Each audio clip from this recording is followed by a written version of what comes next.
All right, well, we can go live right now. Why we're live? Yeah, apparently the file for the intro got lost. I must have Oh. moved it or something like that. So no intro today, guys. Well, what's up, Hi. guys? What's going on? Welcome to another episode of Bro History. It's Henry Zamota and Danny Abdul. What's up, my friend? What is up, good sir? Good, man. A little embarrassed about the intro file not playing, but it happens. No one gives a shit, man.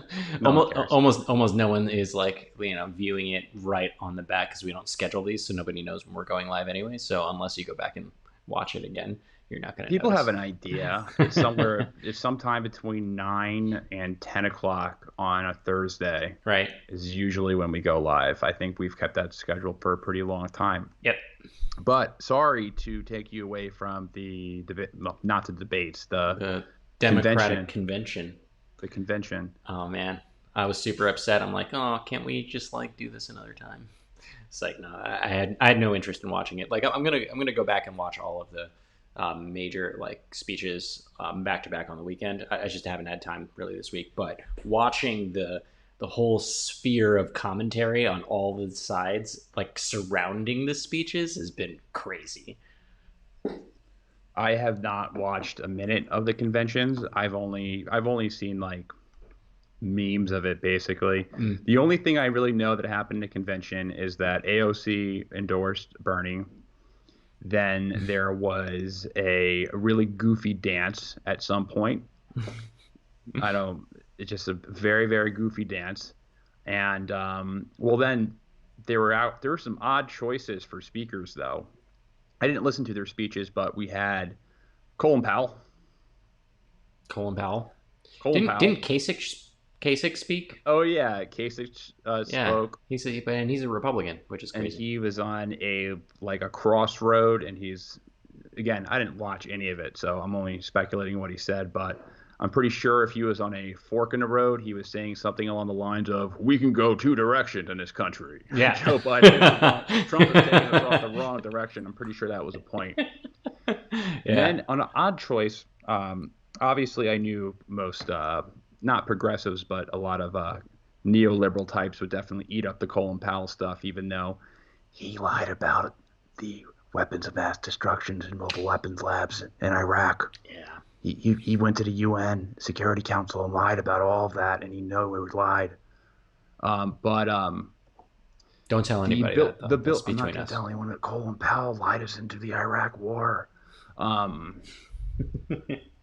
Bill Clinton thing I thought was odd because, all right, I understand Bill Clinton is a representative. He represents a successful democratic regime to most people. Yep. However, right now, is it the best time to have him attached to your cause with the elephant in the room With and Ghislaine pictures Maxwell that are and all going that other stuff? around and the plane that he was on? And the vampire pedophiles. I don't know. Even if he didn't do it, there was a picture that came out with him with an accuser of him giving her a back rub, which is creepy enough. I mean, yeah, I'd be upset about that too. And the fact that he's been on the island however many times Right. and was friends with Epstein and But then if he didn't show There's up, just a if he clear didn't connection. show up, then you're giving into the cancel culture. If he didn't show up Yeah. to DNC, so I guess so. I'm just saying, isn't that bad optics? Bill Clinton is kind of not a hot item right now with all the sex trafficking that has been unmasked. But whatever. That guy has staying So, power, man. Bill Clinton has staying to power. each his own. I guess we look past some things. I don't necessarily know if Bill Clinton is guilty of having sex with any underage girl. Yeah, no one does for the moment. No one Yeah. knows for sure. But I'm just saying, a lot of people will go there, and rightfully Right. so. All right, but we're not talking about the DNC convention today. We are avoiding. Well, I am done talking about U.S. politics for at least a little bit because I may have watched the dumbest interview I've ever watched in my entire life of Joe Biden and Cardi B. I didn't watch that yet. Should I not?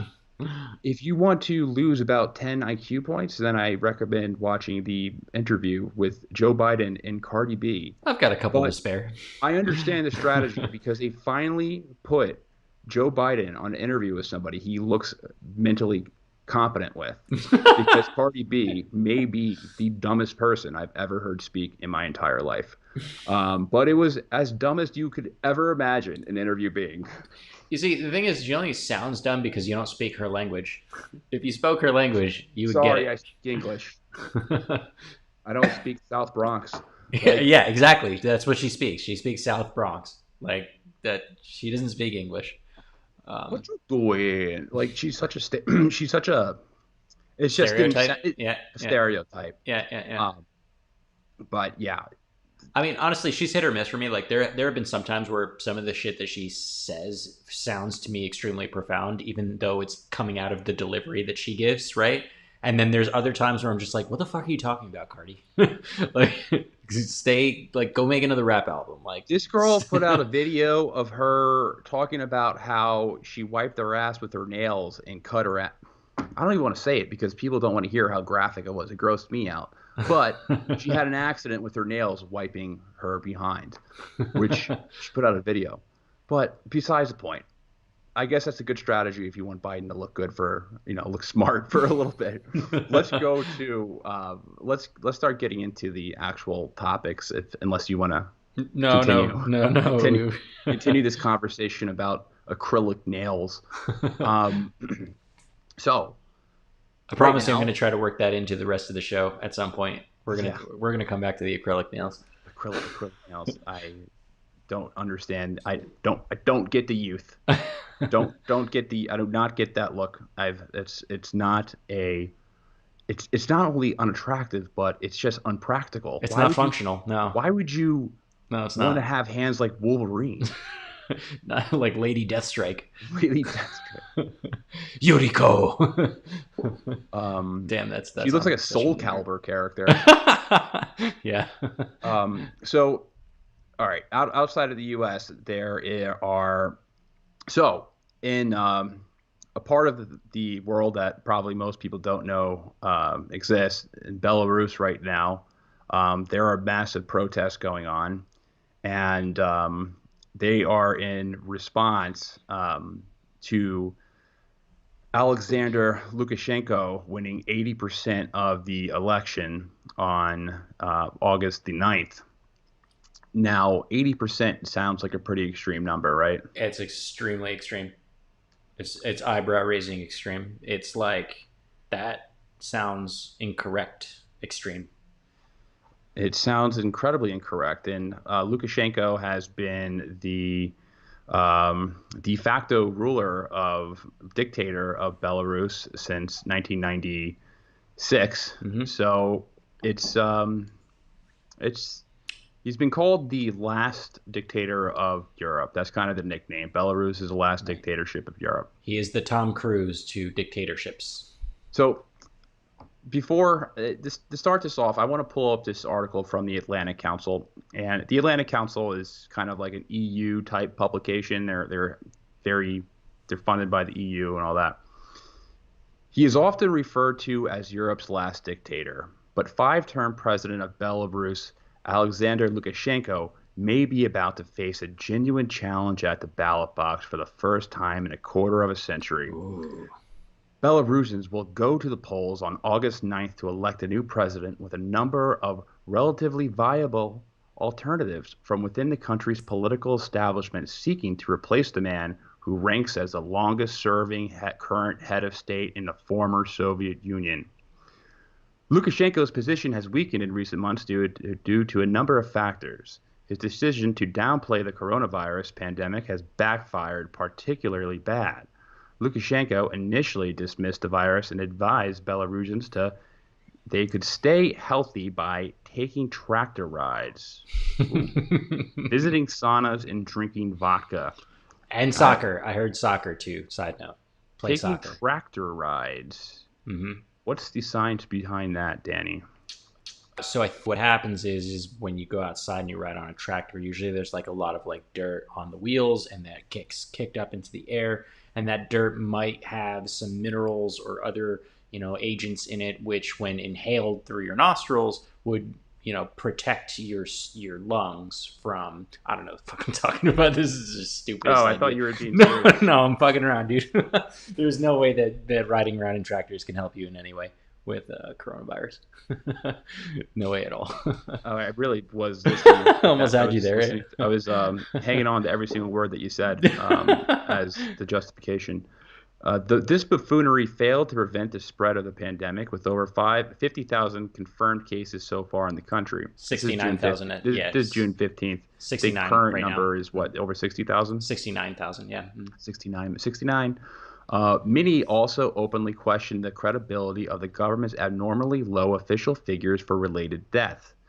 This has led to comparisons with the doomed attempts of the Soviet authorities to deny the 1986 Chernobyl disaster. It's funny. I actually didn't read this line on this article before we started this, and right before we started this, I went to go look up the Belarusian coronavirus death counts and case counts, because one thing I noticed independently of reading this article was that their protests have been massive, and not a single fucking person is wearing a mask. And I'm like, these guys are nuts. So I wanted to look up like how bad is Belarus getting it. Maybe they're just not getting it so bad, and they're getting it pretty bad. But then when I looked at it, it was like 69,000 cases as of today. Today's Thursday, the 20th, and 69,950. So we're almost at 70,000, but only 627 deaths, and that's plus 5 today. 5 deaths today. And I'm like, that proportion doesn't sound correct, right? Like if you unless they are incredibly resistant somehow to the disease, unless they have an incredibly young population, which I don't think that they do. I think the average age is around 40 there. Yeah, well, maybe. But even still, like, just those numbers don't sound correct. Like, you can't have that many confirmed cases and only 627 deaths, or definitely underreporting the death count, 100%, without a doubt. Or maybe their testing is just so good. Geopolitical considerations have played a role in nurturing the tentative emergence of a more democratic climate in Belarus. Lukashenko's increasingly tense ties with Russia persuaded him in late 2019 to take the usual step of allowing a series of public protests against Moscow's attempt to pressure Belarus into a deeper integration. This result was a large-scale rally. This result was large-scale rallies that served to mobilize and embolden the country's political opposition. So the union that they're talking about is a union that was thought up of Union State. The Union State, which has been pretty much an idea for the past forever. Forever. Since they've been around, since they've split from the Soviet Union, basically. That was 90. They proposed the Union State in 97, if I'm not mistaken, right? Or was that 93? 97. Yeah, in 97 they proposed it, but I think they signed it as well, but they don't actually enforce the Union State. Nevertheless, it's not something that is that is happening, because he would have to give up power, essentially. So he doesn't want to give up and play second fiddle to Putin. Mm-hmm. He kind of plays to both sides in the relationship between with Putin. Lukashenko plays both sides, so he doesn't want to give up that power. But yeah, the Union State would basically create free movement within. It would basically just make it easier to travel and free movement and live permanently and work. Live permanently within both countries. And it's Lukashenko who's the one who's kind of dragging his feet on this. It's not Vladimir Putin. Right. But they've been doing little mini things, like mini steps of integrating the two. Like they've been doing what they call the integration rent, which for many years just amounted to oil subsidies. So what they would do is they would send Russia would send over crude oil to Belarus and subsidize it, so they'd be getting it like on the cheap, right? But Belarus wasn't actually using it very much for its own energy needs. Like actually, it was refining it and then selling it to other places so that they can get like fiat currency to invest in other stuff for their country because they needed the money more than they needed the oil. So for a long time, Putin has been just kind of sliding them some real cheap oil as like a incentive to move towards this union state. But as you pointed out, Henry, it's an interesting relationship because if they move forward with a union state, then Lukashenko's position of power would be diminished, right?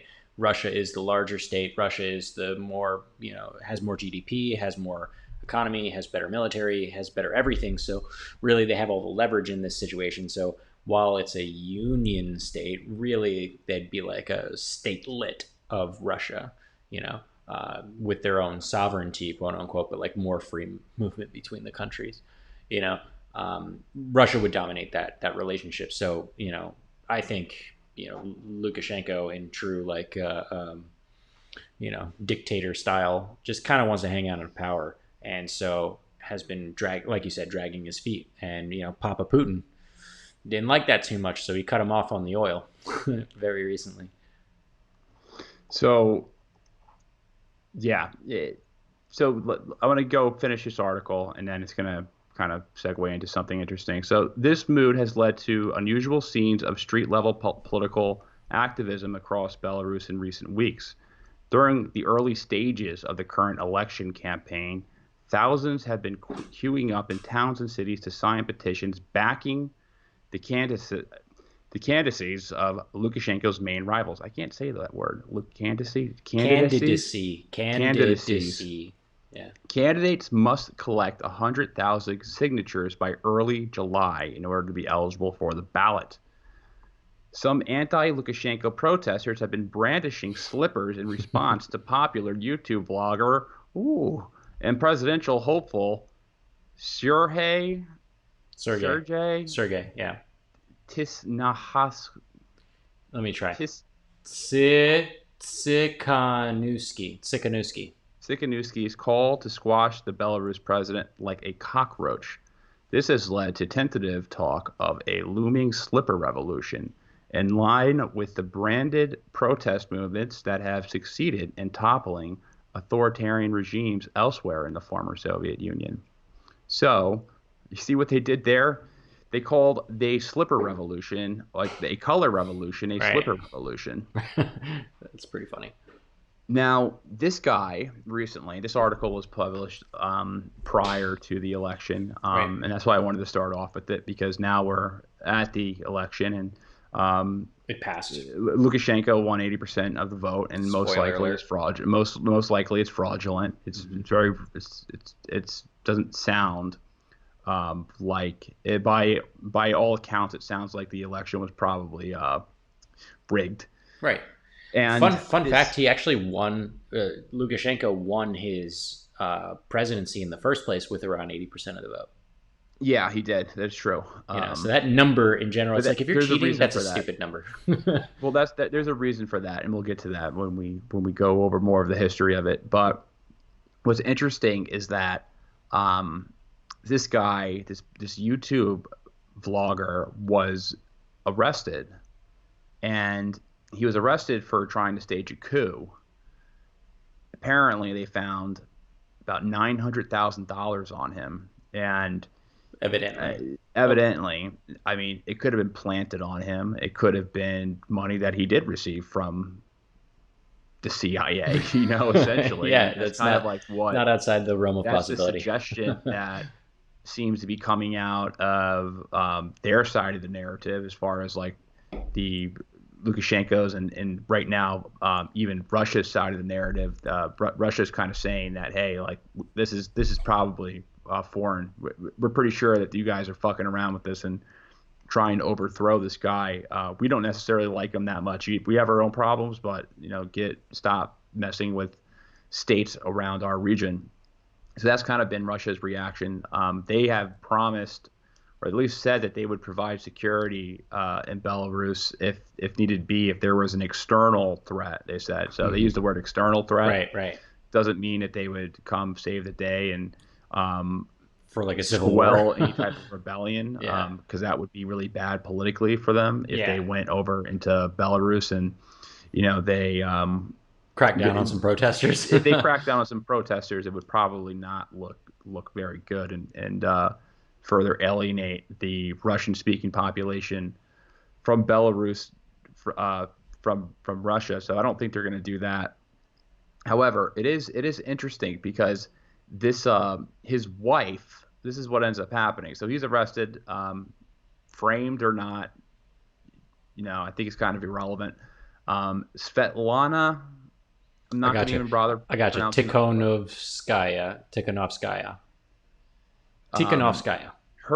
she's a school teacher, and she is the wife of the arrested blogger, who was arrested for staging the coup, allegedly.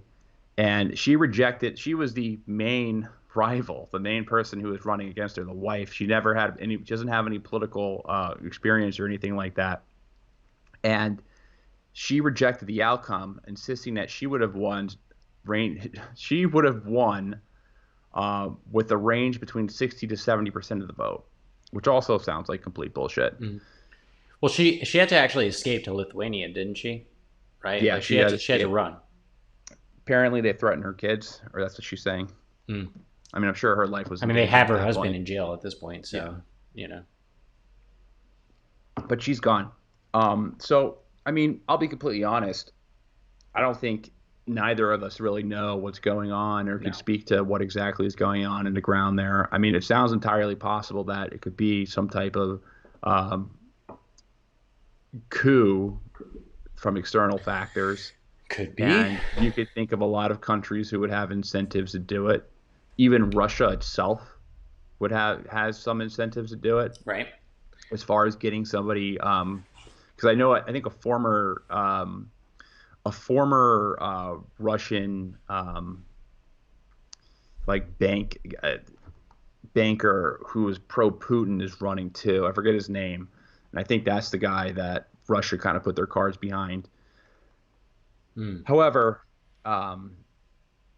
Well, uh, I mean, it could be like external forces. It could also be organic. You know, it could totally be organic. well, this guy's been president since 1994. I said 96 earlier. He's Right. been president since 1994, and I think the first thing is what's interesting is because you really got me hooked on the Citizens app. Mm-hmm. So I check it almost every single day now, and I see a protest pop up, and I'm looking at the protest, and I'm thinking it's like another like a BLM protest. So I look at it, and then I see it's not a BLM protest. It's actually a protest with a flag that I didn't really recognize at first, and then I looked further. I'm like, oh wait, this is a protest in um, basically in consolidation with the In protesters solidarity. Mm-hmm. consolidarity with the protesters in Belarus. So I see the Belarus flag, which I probably The old maybe white and saw red one. once. Yeah, the old one. And I'm Mm-hmm. like, man, I haven't seen this flag in a really long time. I had to look it up. And the reason for that is because it's of the history itself. You know, we should probably start off and pull this back and explain where Belarus is and what has happened with the borders and all of that between the early going back to the 14th century, right? Mm-hmm. Yeah, let's do it. So Belarus is located to the east of Poland. It borders Latvia, Lithuania, Russia, and the Ukraine.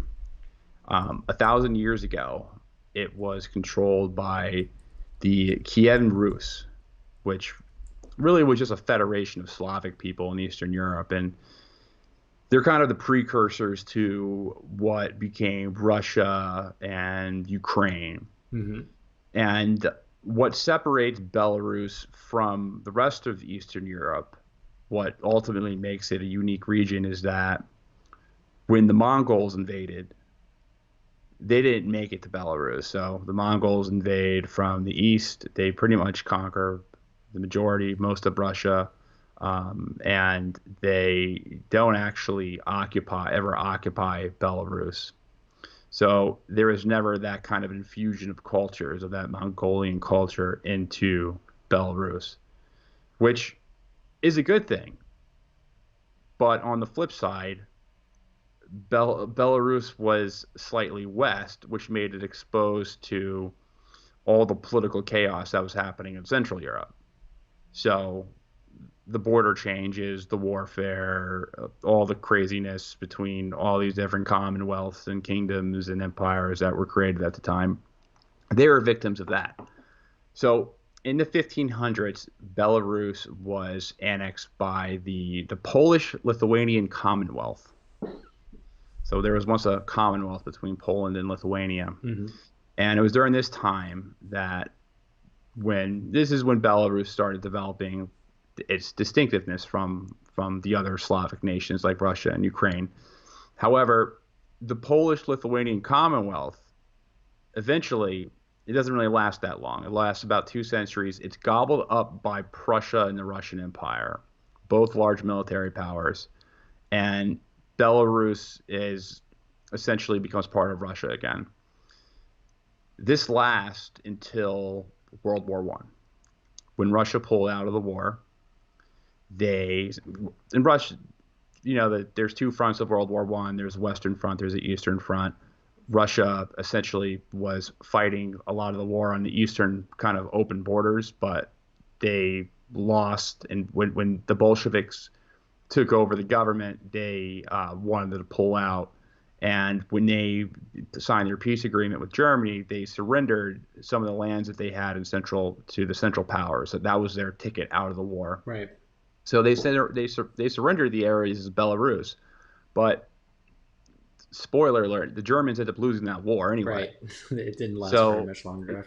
That only lasts for less than a year between when Russia pulls out in 1917 and when they ultimately lose the war in 1918. Right. So when Russia pulls out, they surrender Belarus, and Woodrow Wilson, and through the Treaty of Versailles, he turns all the lands lost by the Central Powers into separate nation states. So this is where you get Poland. There was no Poland before. There was the Polish-Lithuanian Commonwealth. There was a Polish-Lithuanian Commonwealth. There was a Kingdom of Poland. There was not a Poland. It just popped up out of nowhere. This is where you get Belarus. And the Belarusian National Republic, which is a state that's created out of this, it only lasts about a year until it's absorbed into the Soviet Union. And Belarus is one of those countries that had a pretty big diaspora because due to the border changes, it had a pretty ethnically diverse population. But under the Soviet Union, it was greatly impacted by the relationship between Stalin had with the Poles. Right. Poland was anti-communist. Mm-hmm. Stalin was a paranoid freak, and a communist. He was a communist, and he was worried about the Polish diaspora in Belarus and the links between the Baltic states and the Baltic states, Poland and Belarus, because they were once a combination, the Lithuanian Commonwealth. Yeah. The Lithuanian Polish Commonwealth, right? The Polish-Lithuanian Commonwealth, because they all were one nation together. So they had that in common, and his aim was to erase these cultures. And the Soviet Union really murdered or sent to Siberia over 60,000 people during this time period, because the ideology of communism sees nationalism as an obstruction to the proletariat class consciousness. Right. Mm-hmm. But what happens in World War II, where Belarus is located, it's also mostly flat land. It kind of makes for a natural highway, like for invading the East. Right. And that's exactly what it's good Nazi battleground. Yeah. It's good. Yeah, it's good battleground. It's where where Nazi Germany went during Operation Barbarossa And when the Nazis invaded Belarus, they killed about 25% of the population there. That's nuts. Those states that the Germans invaded during World War II had these ridiculous population drops. Like Belarus lost 25% of their population. Poland lost about 30% of their population between being invaded by both the Soviet Union and Germany. Just really, really nasty stuff. Um, have you ever seen the movie Come and See? You showed it to me. You showed So it if to you me. want to watch a really good war film, it's called Come and See, Mm-hmm. and it's about the Nazi invasion of Belarus. It's a film from Russia. It was produced during in the 80s during the time of the Soviet Union. However, it's probably one of the best film World War II films I've ever seen. It is shocking. It's Mm-hmm. just a shocking film, and I recommend it. But it goes over the story is about a kid who's in a partisan army. A lot of areas in the Soviet Union, they weren't directly part of like the real Soviet Red Army. They were part of these partisan armies that would hide in the basically hide in the forest and Hide in the bushes. Yeah. hide in the bushes and ambush and go and through guerrilla warfare uh, Kill Nazis. kill Nazis. But after the Soviet Union, which was resulted in pretty harsh retaliation from the Nazis, Mm-hmm. it's something ridiculous. The amount of villages and towns that were destroyed or basically just obliterated during the Nazi invasion is just something crazy. The Jewish population in Belarus was almost wiped out too. Like it was a really bad place. So after the Soviet Union won the Battle of Stalingrad, and the when the Red Army goes on the offensive towards Berlin, they straight up deport all the Germans living in that area, which results in a less ethnically diverse Belarus. Meaning during that time, they didn't really have the foundation to become a nation state. And a lot of these nation states in the East, especially in Central Europe and Eastern Europe, they kind of based their identity at that time off their racial makeup or racial heritage. So really, it kind of leaves the strong ties with Russia, which virtually led to them becoming a Russian satellite state or Right. a Russian admin state, Statelet. a statelet. But when the Soviet Union eventually falls, um, so this is kind of like another can go into like a whole another topic, but I think it's worth just briefly talking about. When the Soviet Union fell, all the former state-run industries were purchased by these oligarchs and these kangaroo auctions. We've talked about this in other Yeah, shows. we've talked about Uh, this specifically for Russia, but I guess it does apply to the former Soviet bloc states too. well, it happened in Russia, and you basically see these guys like Boris Berezowski, Mm-hmm. and these different oligarchs purchasing up these state-run industries and basically these um, criminal type auctions, and they weren't buying these industries up like I'm not saying companies, industries. They were buying industries, Right, like like they the were iron buying the industry oil, and the the oil iron industry. industry. Yeah, Um, the whole thing. That's crazy to think about, right? Like, imagine you own the industry, you own the industry, the whole thing. and they weren't they weren't purchasing these former state-run industries to create like successful businesses. They were just doing it to profit. Right. They weren't running these businesses. They weren't running these oil refinery plants and timber mills and things like that that are purchasing up effectively. They were just buying up whatever. Like you would see guys who would own oil companies, but they'd also have in their holding company they would have oil companies and they'd have fucking cafeterias. Like they would have just there'd be no No rhyme or uh, reason to like a rhyme very or diverse reason. portfolio, but for no good reason. We It's like, hey, do you we want to buy the chalk industry? It's like, sure. Does it make money? sure. And during the fall of the Soviet Union, millions of people starved to death. But Yeah, it's something that's kind of is very under highlighted and underreported. Yeah. Mm-hmm. underreported within the past 30 years that there was a lot of pain and suffering during that time, which led to a lot of resentment towards these oligarchs. And Mm-hmm. it was one of the reasons why Putin was able to attach himself to power, was because he was able to. I mean, Putin kind of sold himself to the devil doing this, but and created open alliances with organized crime in Russia. But he was able to consolidate enough power to to really go up against these oligarchs.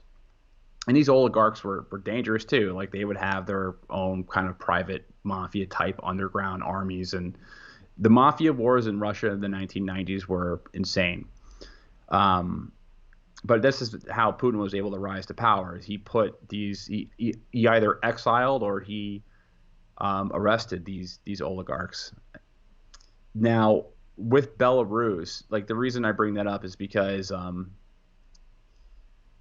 Belarus never went through that shock therapy. It was called shock therapy in the Soviet in the former Soviet Union and Russia, particularly, like going from a centralized economy, Right, a communist state-run economy, economy. Right.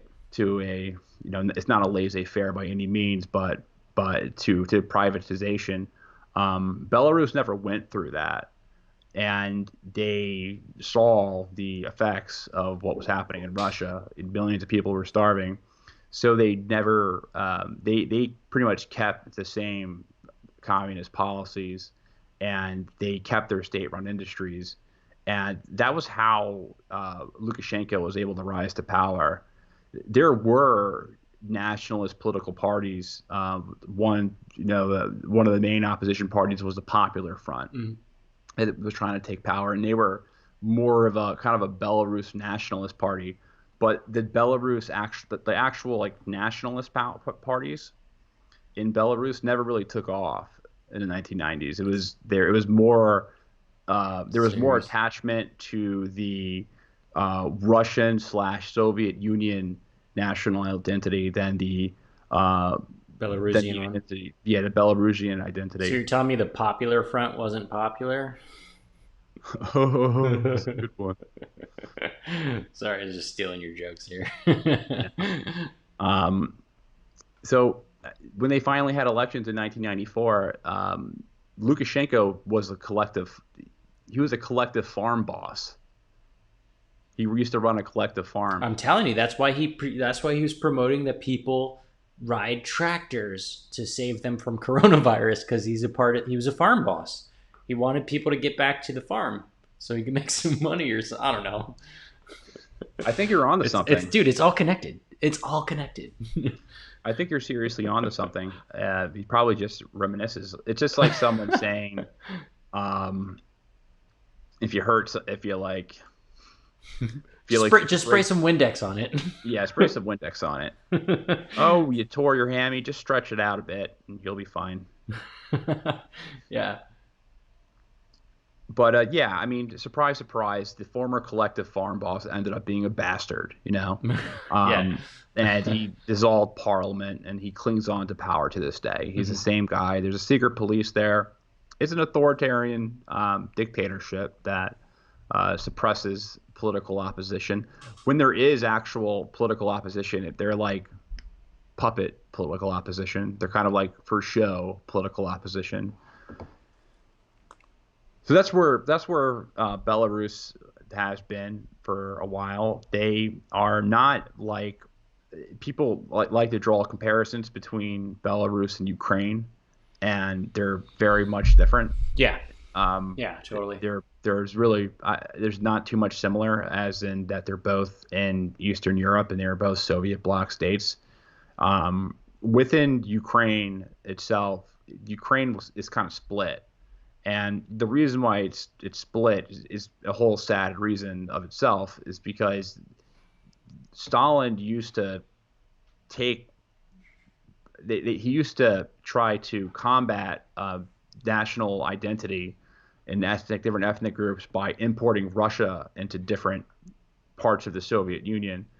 So he would transfer Russians to Ukraine To live there to and change it. distill Mhm.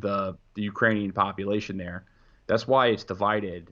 Like Ukraine's basically divided. There's the western half is Ukrainian. They speak Ukrainian. The eastern half speaks Russian or more pro Russia. That's why there has been a pretty much a civil war since 1994.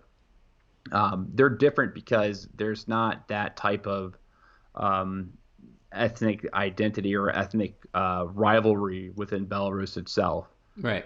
They're not fighting for a language. It's a big thing with Crimea is that um, the population there spoke Russian, and the government there outlawed the Russian language. That was one of the big reasons why they voted to become Russian again, and which eventually led to the annexation. The majority of people in Belarus speak Russian. It's a national language. So it's not the same type of thing. Like, if anything, if the actual protests are legitimate type protests, which I mean they very well could be, man. I don't really know. I'm just if you told me that there was some type of CIA operation or there was some covert operation to start up a revolution, I wouldn't be surprised. But honestly, wouldn't be surprised if it's a legit one either. I'm not on the ground there. I don't know anything. Yeah. Um, But yeah, he's a bastard. I can see why you would want to throw this guy out. I What are mean, your like, thoughts? yeah, dude, it's an interesting story, and I'm glad that you brought this to my attention too, because like reading about it was pretty fascinating, and you know, I to the earlier point, right, that I was making before about how Lukashenko has been dragging his feet, with Russia as far as creating a union state, right? Because he doesn't want to lose power in that respect. And at the same time, also courting, like he's basically playing both sides, right? He's playing the Russian side. He made Russian an official language. Restored Soviet symbols. Definitely has been cozy with Putin since he started, right? But at the same time, now he doesn't want to give up his sovereignty. He doesn't want to give up his power. So the moment that Russia, or specifically Putin, cuts him off of the subsidized oil and the other subsidies that they were providing, he immediately goes to the IMF for like a loan. He starts buying oil from Saudi Arabia and from Finland, right? He starts courting the West. Just very recently, Mike Pompeo, that was in February of this year, he made the first, diplomatic, like the first major U.S. like figurehead visiting in Minsk since like decades, and they've since regularized relationships between the United States and Belarus, in the sense that they've named an ambassador to Belarus, which has that position has been unoccupied in like a decade or more.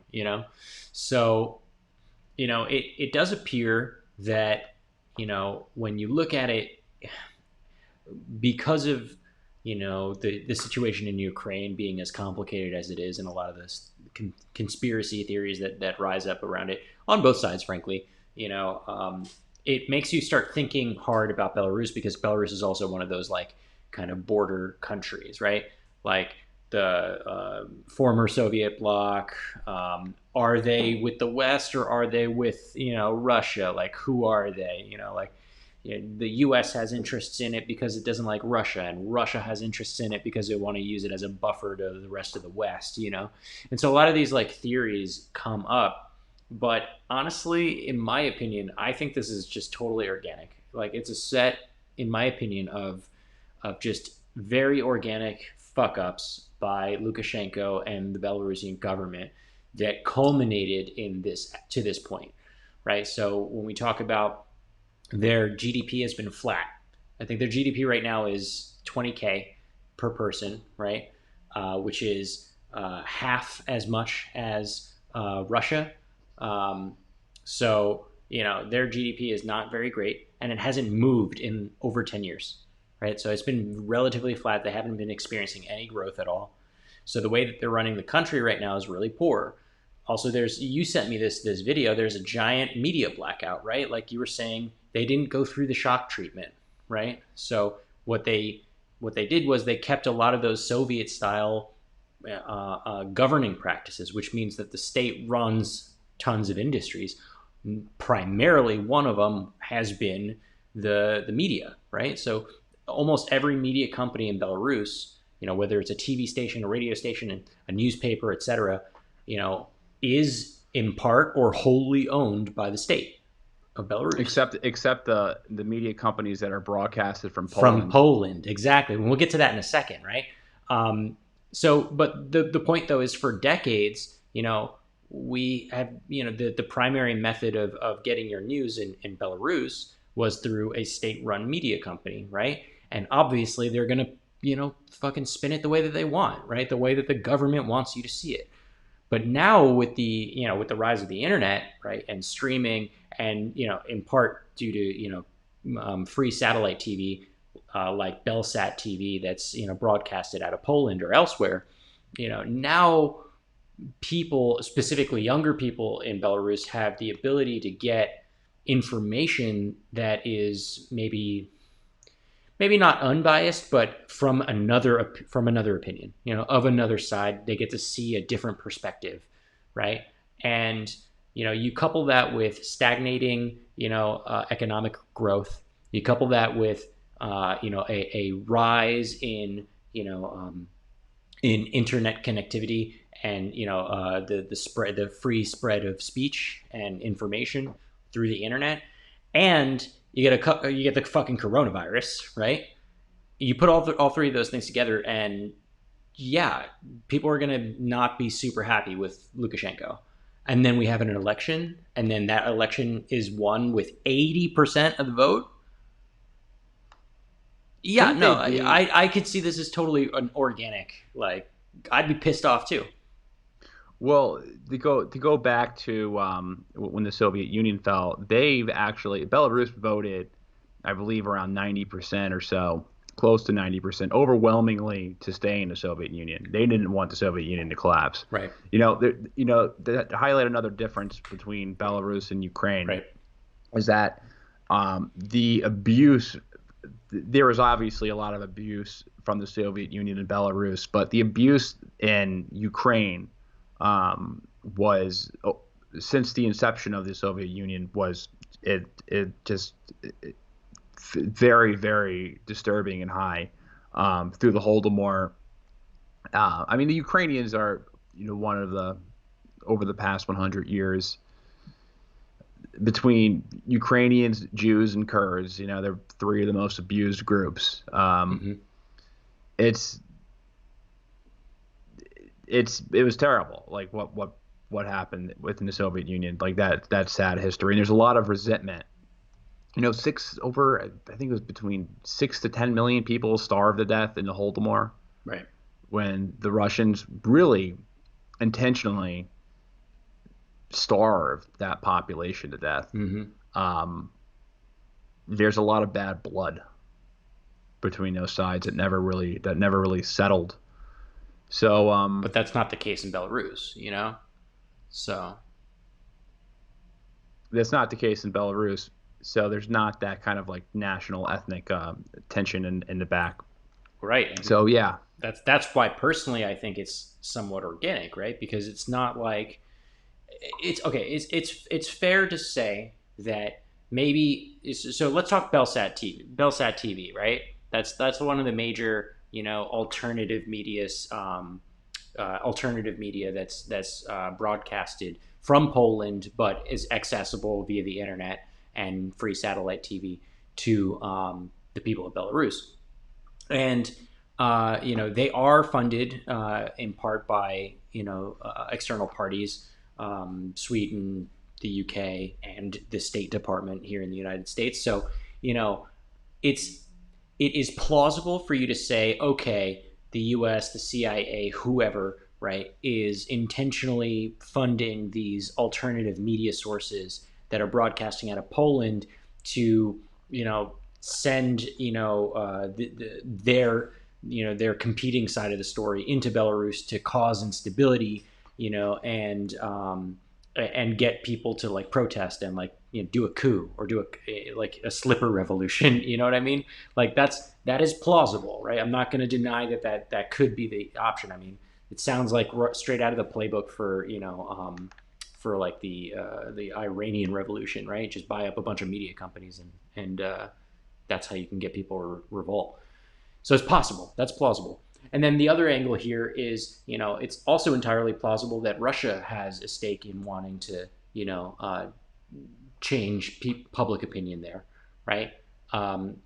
As you pointed out, there's not like a ethnic, resentment in Belarus against Russia because they didn't experience the same, kind of atrocities as the Ukrainians did, right? So, and they want to make a unity party, right? They want, let's be real, Putin wants Belarus. Like, why not? Why wouldn't he want that, right? Well, Lukashenko, one of the big reasons he was elected too is because he had a pro-Russia stance. Exactly, right? So, and Putin had been helping Lukashenko, right? Putin, by giving oil subsidies to Belarus, is effectively like bribing, Lukashenko and the Belarusian government with complacency and motion towards that unity party that is within Russian interest, right? So it's entirely possible that both the West, right, and specifically the United States, is trying to influence Belarusian domestic policy, and the East or Russia is trying to influence it also. Like they're both trying to influence it, and here we have Lukashenko kind of caught in the middle because he doesn't fit into either of those like narratives, right? He doesn't fit into the Western U.S. narrative. He doesn't fit into the Eastern or Russian narrative. So what do? Well, you do a media blackout, right? And you arrest journalists and you crack down on protesters, right? You suppress the shit out of the people. He's fighting a two-front war. You know what I mean? If in fact this is an external coup, it's happening from two fronts. Yeah, I agree with that. It's definitely. I think there maybe be kind of like a handshake deal underneath the table that between Russia and maybe Pompeo. It's like, hey, we're just gonna get him. Let's just get him out. Like, right. We'll find someone else. But the interest. I mean, the elephant in the room is that the states aligned with Belarus are NATO aligned, and it goes up to the expansion of NATO on Putin's doorstep. Right. So which is why Putin has that right. Which is why Putin has that interest in making the relationship with Belarus stronger, right, or just completely absorbing it altogether, with like a unity state, which is just another word for annexation, in my opinion. Because that's what it would be. Well, the EU's response is to sanction him, but he's been sanctioned before. Yeah, I don't know how much that's going to really do. I mean, they've been sanctioning him too, like for decades. Like when he went to go get an IMF fund, went to the IMF to get some money because he wasn't getting the free handouts from Putin anymore. They barely threw him anything because they were like concerned with him. They were like, "Yo, there's like a lot of allegations of not free and fair elections in your country, and like, your GDP growth is like nothing." Like you have no growth, right? You're like a losing bet. Even the IMF, who gives out money like candy, at predatory rates, like they didn't want to touch that. It was too risky for the IMF. That's a problem. You know what I mean? Like that's a real problem. Well, it's still basically a communist country. Yeah. It's essentially still it's a Soviet Union. It's like it's the Soviet Union never left. Right. And then, and again, this is why I keep coming back to the idea that I think this is organic. It's cool to think about not cool. It's interesting to think about, external parties trying to influence like the local domestic policies and like get people to riot and throw a coup, right? That's exciting in a certain way, journalistically. It's interesting to think about. It's certainly a conspiracy theory that you will see floating around in the internet. And I think, you pointed out like in a year from now, we might be talking about this again because maybe Russia annexes this, right? Or something like that, right? But, the thing is that I think that there's just a lot of conditions on the ground that are independent of, any external factors, which would naturally cause people to want to riot, right? Like free and fair elections, like in and of itself, by itself, a guy who's been in power for like what 26 years, winning a sixth term with 80% of the vote during a pandemic with flat GDP growth, unlikely. He really played his hand right there. He overplayed his hand big time. Like if you're gonna cheat, don't cheat that hard. Right? Why don't you say like 52%? Yeah, or like 57%. Like just something that's plausible. Like, so I lean towards this is organic. Well, you know what happens. Organic revolutions happen, and then they're co-opted. Like, so I'm not putting aside the fact that later maybe the State Department and the CIA decides to like start throwing money into moderate rebels inside of the inside of Belarus to get it to be overthrown. I also don't put it behind Russia to just decide to march some troops in there to crush protest. I don't know. I'm not all cards are on the table. Russia's not going to do that. Everything's on the table in my opinion. I don't think Russia is going to march any troops in there. It's way too risky for them. We'll see. I think the reason why I wanted to talk about this today, not let it go, because I think we'll be talking about this again in the future. Mm-hmm. Mainly because I don't think that he is going to last very much longer. I think he will be out. I think Lukashenko will be out within the next couple of weeks, if not sooner. Wow. Okay. All right. Why? What do you think? I think he's got a stranglehold on the national economy and all of the, everything in Belarus is state run for the most part. Like there is no privatization, and unless the Belarusian people decide that they want to like set up a Chaz in Minsk, or some shit, like forcibly take their government back, I don't think he's going to let anything go. Well, the reason why, here's why I think it's interesting is if he is gone, if he is removed, if there is a regime change, then what will be big is what happens next. Exactly. What happens to those state-run industries? Right. Is there going to be another situation of like oligarchs another purchasing up as there are still Russian oligarchs that are aligned with Putin that are. It's kind of interesting because like the oligarchs left such a bad taste in the mouth of Russians that they hate billionaires. So millionaires and billionaires. No, seriously, like they hate billionaires. So there are still a lot of Russian billionaires, and they will not allow themselves to be put on the Forbes list, yeah, the Forbes list of richest people. Yeah, they don't want to get killed. They don't want to get killed, and if you're a billionaire in Russia, you got to pledge your allegiance to Putin because they look at you as an enemy of the state. Mm-hmm. Kiss the ring, my friend. They look at you as an enemy of the state, if you're or just like if you have too much money, a genuine threat. Well, yeah. I mean, because of their history, right? Because of the shock treatment, because of the transition from the Soviet Union, it makes sense. That makes sense. But then there's going to be that other kind of neoliberal type rush to purchase these assets as well. But as far as I know, what do they really have as far as like these industries in Belarus? They have some heavy machinery. They actually do produce heavy machinery. They produce heavy machinery.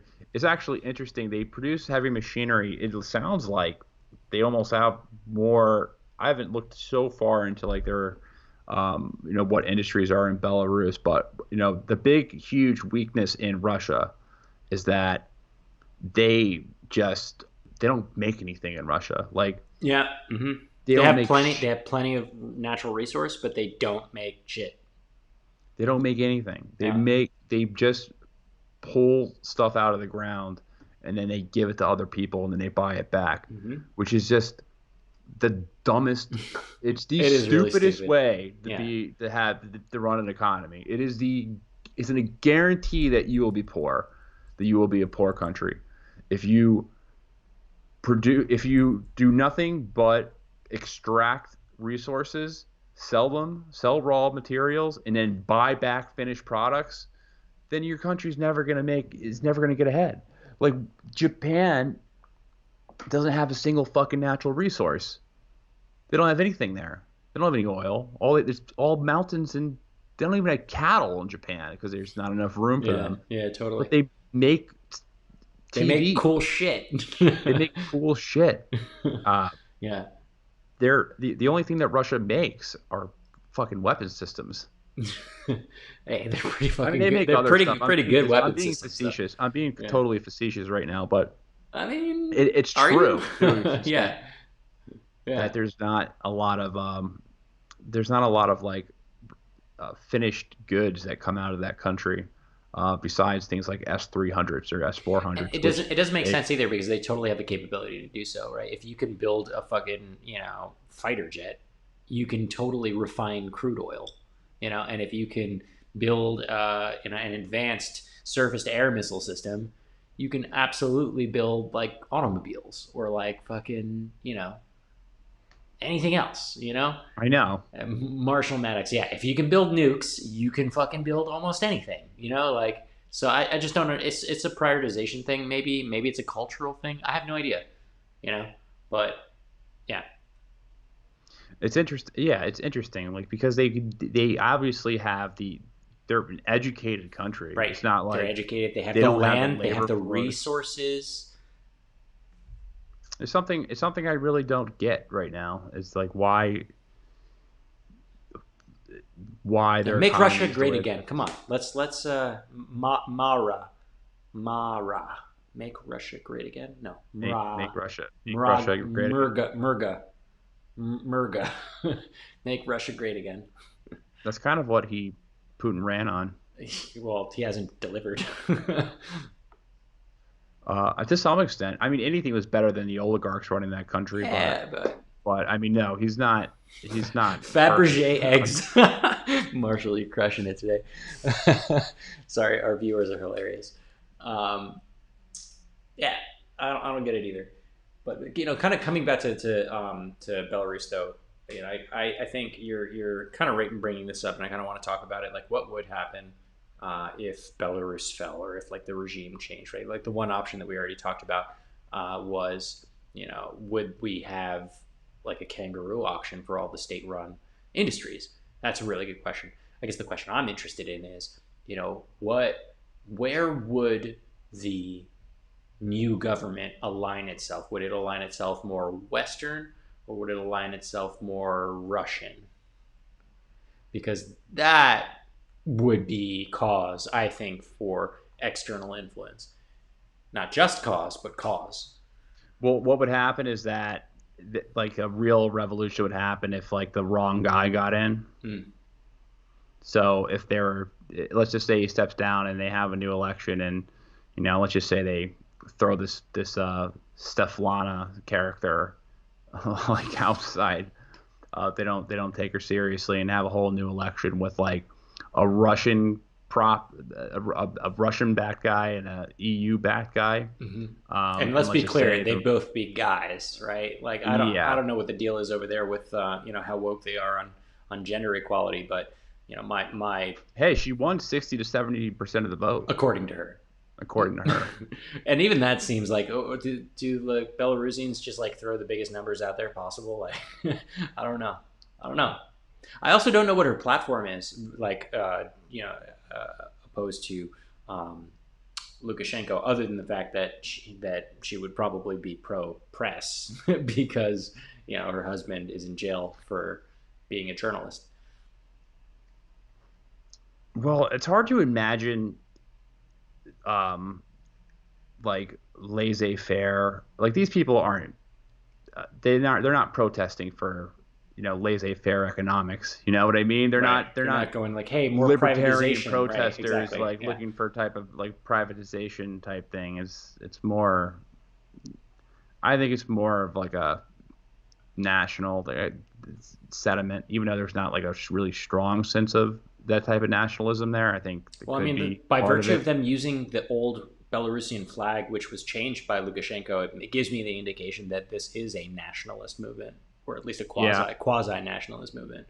I think that's probably the correct diagnosis. Is kind of a quasi nationalistic, just anti Lukashenko, or just using that type of nationalism as a symbol against Lukashenko. Mm-hmm. But I think that's what it is. But to go back to your question of what happens, I think that I guess the scenarios that would play out would be if a pro-Russian guy won, maybe the let's just say that I think it'd be more likely if Biden was president because they seem to be tougher on at least their rhetoric is that they want to be tougher on Russia. Mm-hmm. Um, they could have some protest revolution, whatever happen.